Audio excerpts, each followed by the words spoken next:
Welcome everyone to our last day of PyData in this new session. My name is Diana Meneses. I'll be your host for today, and I'm super happy to be here.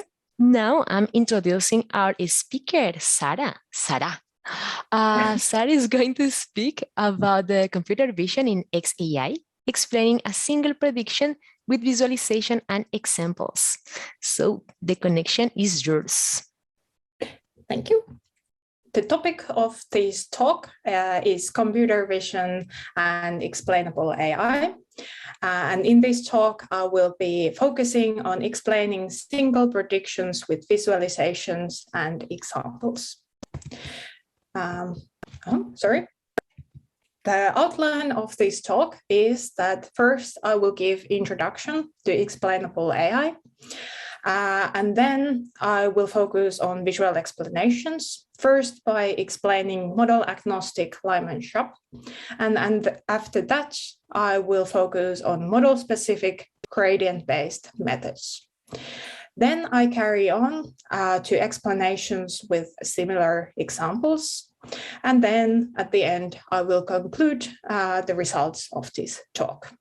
About the terms, sometimes this topic is divided into 3 different categories that aim to explain, interpret, and understand AI. But in this talk, all of these are referred as explainable AI or XAI. Few words about myself. So my name is Sara Tähtinen. I have a research background, so I have a PhD from theoretical particle physics. Previously, I worked as a machine learning developer, focusing on computer vision and deep learning. And then in my previous workplace, I worked in an explainable AI project where my role was to be an XAI researcher. Nowadays, I'm a senior data scientist who enjoys playing with explainable AI, deep learning, and images. Okay, so let's go to the topic of this talk, so explainable AI. First, I give a brief introduction to deep learning. So let's assume we have a very simple case where we would like to label images. And in order to automatically label images, we need a large image set where each image has some class label. Then we also need a model that can take these images as input, and then it will output the class labels. These models are very complex. They have millions of tunable parameters, and these parameters are organized in layers that are connected with weights. And then this training phase can be considered as fitting data into a very complex model. And once we have trained our model, we want to test our model. So we give the model some example of our own, and then the model outputs the prediction. The problem is here that the model is very complex. So humans cannot understand what goes on inside of the model. So what we can see is that an image goes in and the prediction comes out, but we don't understand at all that why. And for this reason, explainability is needed, because we would like to understand why the result is what it is. But as nowadays we want more and more accurate results, we need to use more and more complex models. And the more complex our model is, the harder it is to explain it. So what we gain in accuracy, we actually lose in explainability. But explainability is a very important topic because it links directly into data ethics. If we don't understand how our models are working, how do we know that they are fair? There has been examples where AI models have not been fair. For example, Amazon Carrier Service that recommended mostly males. Then there has been a healthcare algorithm that prioritized white people. And then there has been models that were accidentally trained with offensive images and labels, which also inherited the model outputs. So understanding the model is very essential. So explanation methods are needed. And what these explanations could mean is that on top of the prediction, we would get some kind of additional information on the prediction. For example, the prediction scores, or some statistics, correlations, or graphs that could explain better why the prediction is what it is. Then there is also possibility of visualizing the areas of attention. So which pixels were the most important for the predicted class. And then there are explanations by similar examples. And in this talk, I will focus on the number 2 and 3. It's important to notice that explainable AI is a broad topic. And in this talk, I will only focus on a small part of it. So explainable AI can be roughly divided into the 3 categories. The first one is pre-model explainability, which aims to understand the training data. Then the second type is local post-model explainability, so understanding one sample. And then the third category is global post-model explainability that aims to understand the model's overall behavior. If you want to apply explainable AI to your models, it's often best to use as diverse set of explainability methods as possible.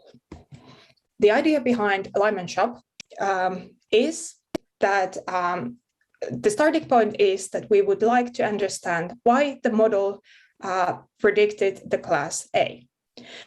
And in order to do this, Lyman Shop takes this input image, and then it starts to make changes to this input image.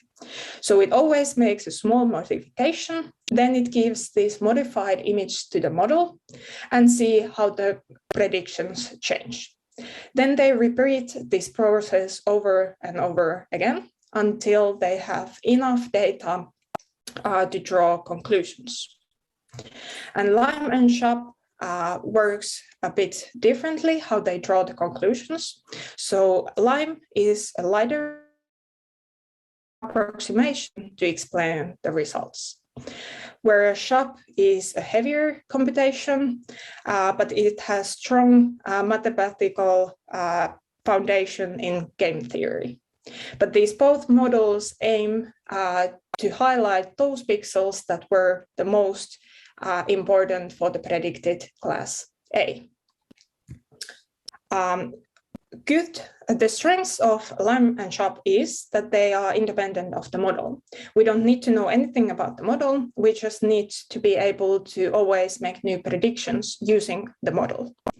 Lyme and Shop are also very widely used, so there are ready-made packages for this. But with images, they are problematic because they are very slow. It requires multiple predictions, so multiple passes through the complex network. Then also the results with images are not always very convincing. And to show what this means is that I did some tests with Shop.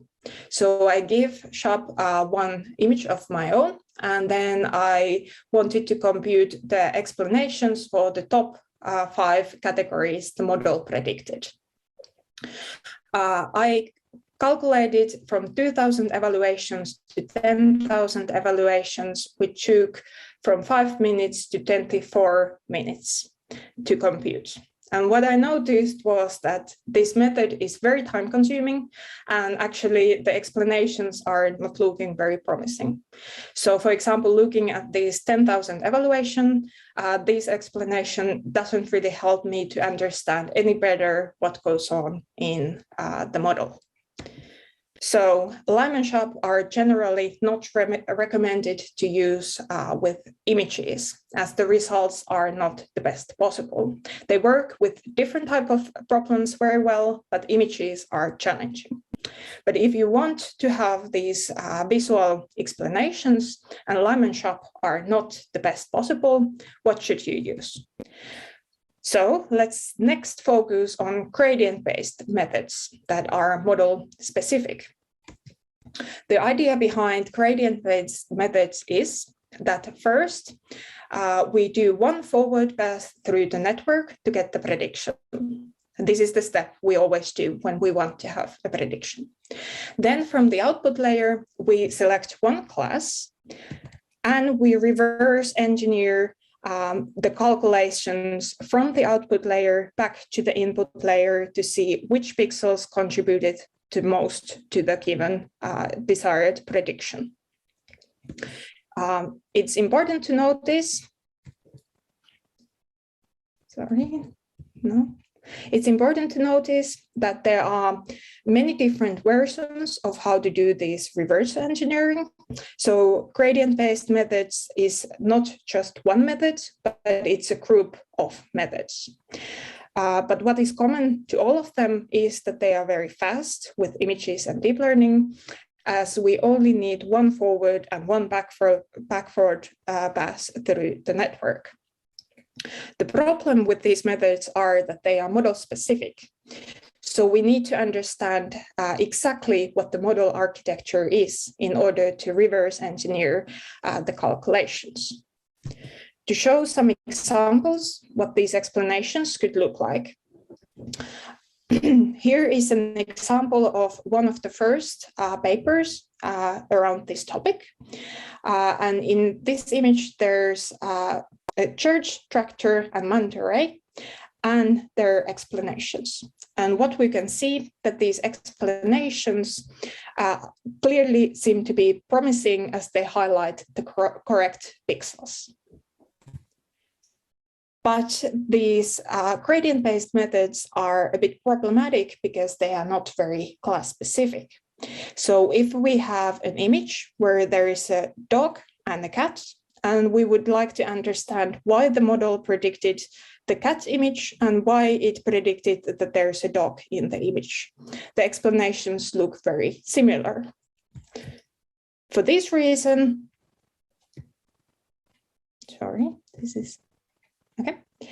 For this reason, GradCam was invented.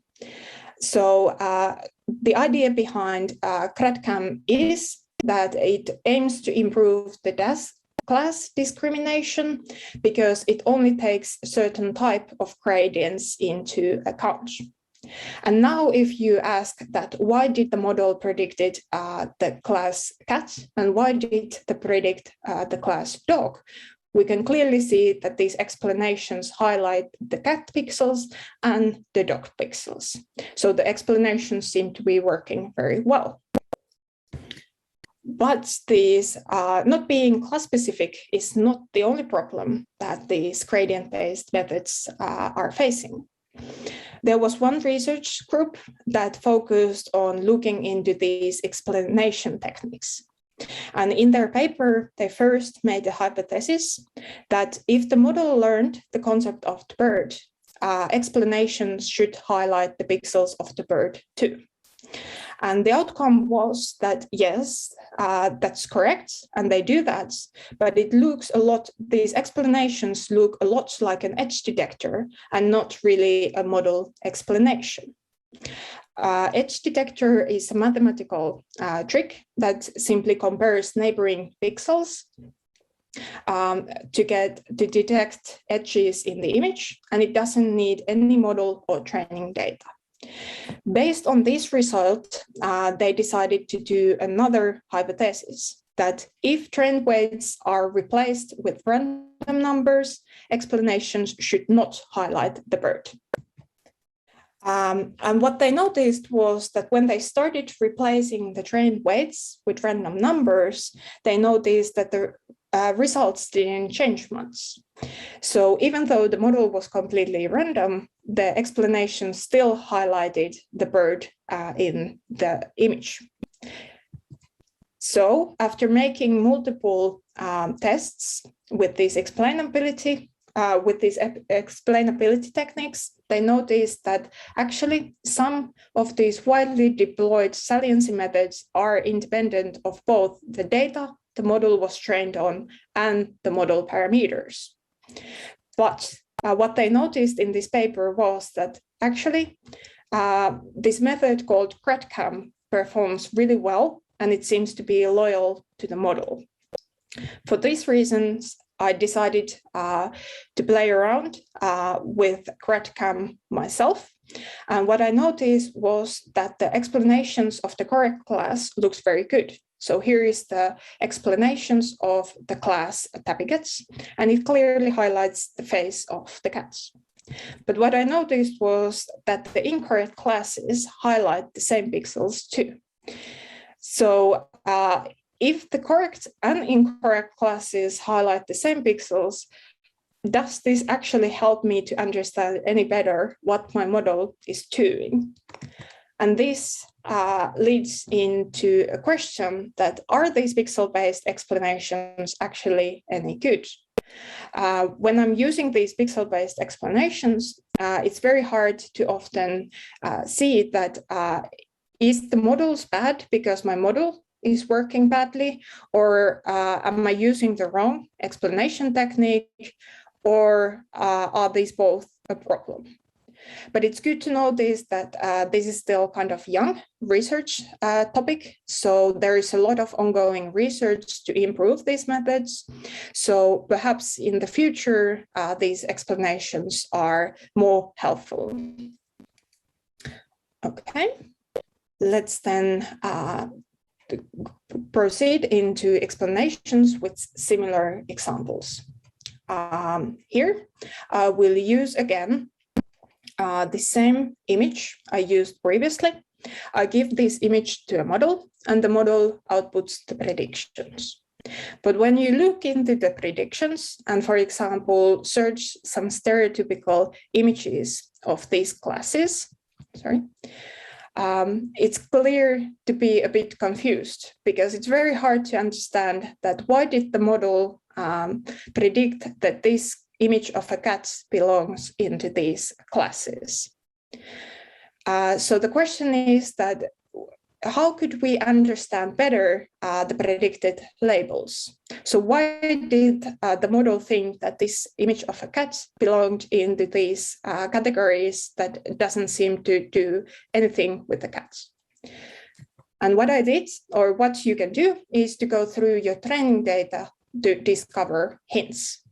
There is an internet webpage called Know Your Data, where you can browse through different classes, categories that are used to train these models.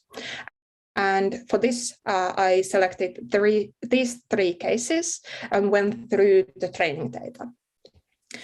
And what I noticed is that there's a lot of cats in different categories.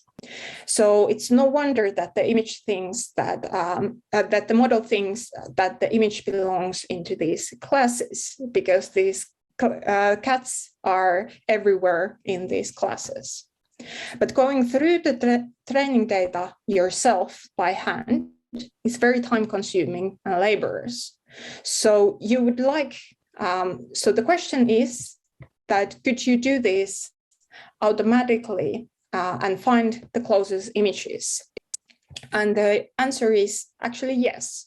We can find the closest images by using image embeddings. So what is an image embedding? This embeddings vector can be calculated from one layer before the output layer, and similar images should have similar embeddings. When I was Googling around to find some technique how to find similar images, I came across this blog post from Towards Data Science that described the process of how to compute the image embeddings. This blog post didn't use image embeddings for explanation purposes. It was more generally that if we have some example image, how can we find the most similar images? But in this blog post, there was a link to the GitHub where one can find the code that was used to produce these results. So I decided to take the code. And then I cleaned it up a bit and noticed that actually it's very easy to compute these embeddings. We only need a few lines of code. What we need is the model. So if you have a model of your own, you can use that one. So load that one into your code. Or if you haven't yet trained any model, you can also try to use these general models that are trained with ImageNet images. The length of the embedding vector depends a bit on which model architecture you're using.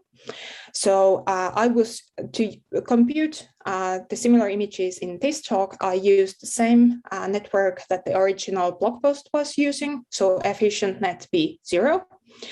And with that, the embedding vector length is 1280. What else do we need is that we need some image bank, so preferably the training data. And then we need one example image. And what we do is that we compute these embedding vectors to all of the images in the image bank, and then compute the embedding vectors in our example image. Then we compare these embedding vectors, and we find the closest embedding vectors to our example image. And then we simply output the results. So here I was using an image set of cats. And here is the result that with these image embeddings I managed to get. So as you can see, these example images are very close. They are similar black and white cats as my example image is. But if I would like to use this explanation technique to explain the models, these general ImageNet models, I ran into a problem, because for this I would need to have the training set that the models were trained on. But these ImageNet images are not actually publicly available. So I can't give a full explanation on why the general models predicted what they predicted. But in this talk, I will be using 3 different TensorFlow datasets. So I'm going to be using the Stanford dogs, dog versus cats, and TensorFlow flowers datasets. And how we can use this to explain our model prediction is that in here, I'll be using the Stanford dogs dataset, which has different breeds of dogs. I need an example image of a dog.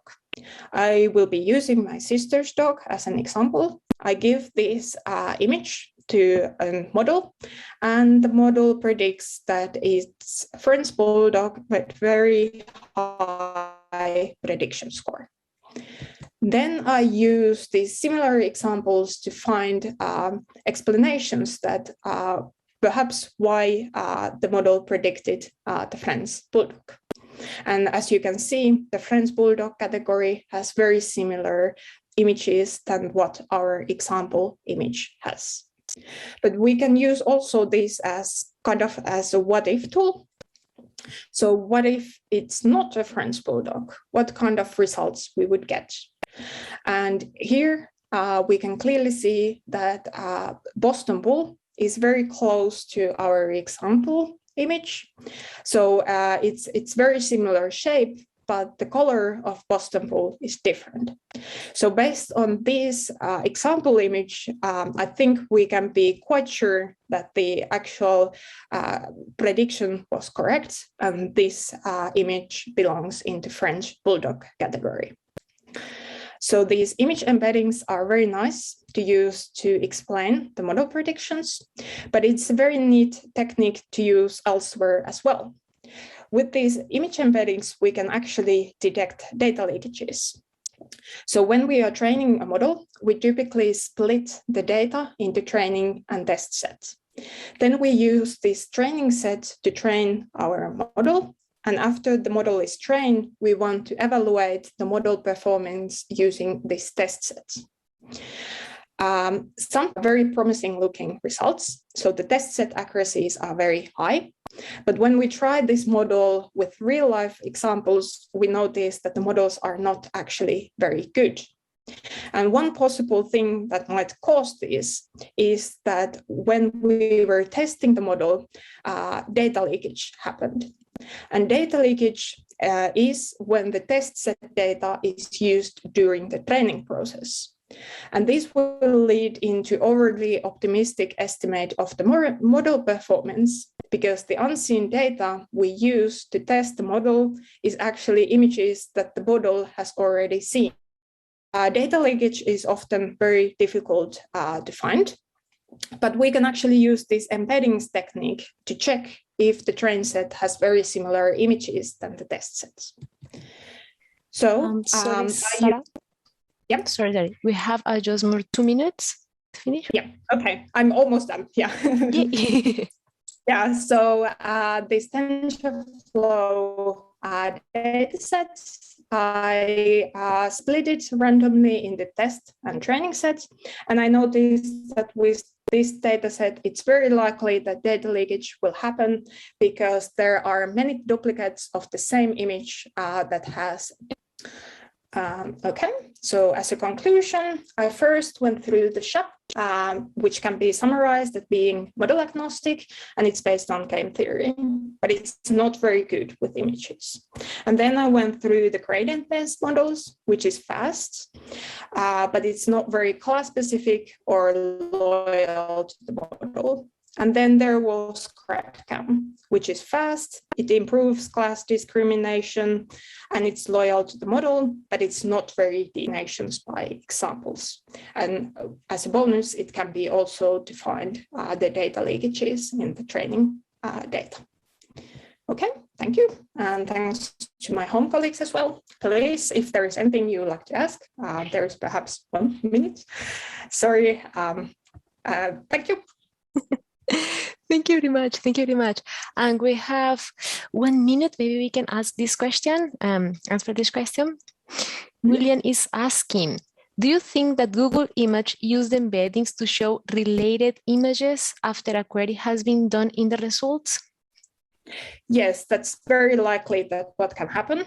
Also, I believe that in iPhones where there is that find the similar images and then there is different people, it might use the same tactic that image embeddings are used to find the similar or the closest humans that can be shown in the search.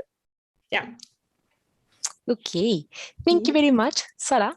Thank you for the nice question, the nice talk. Thank you.